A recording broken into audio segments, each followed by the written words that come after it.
थुङ्गा फुलका हामी एउटै माला नेपाली सार्वभौम भई फैलिएका मेची महाकाली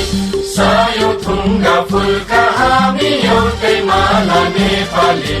सार्वभौम भई फैलिएका मेची महाकाली प्रकृतिका कोटि कोटि सम्पदाको आचल वीरहरूका रगतले स्वतन्त्र अटल ज्ञान भूमि शान्ति भूमि तराई पहाड हिमाल अखण्ड यो प्यारो हाम्रो मातृभूमि नेपाल बहु जाति भाषा धर्म संस्कृति छन् विशाल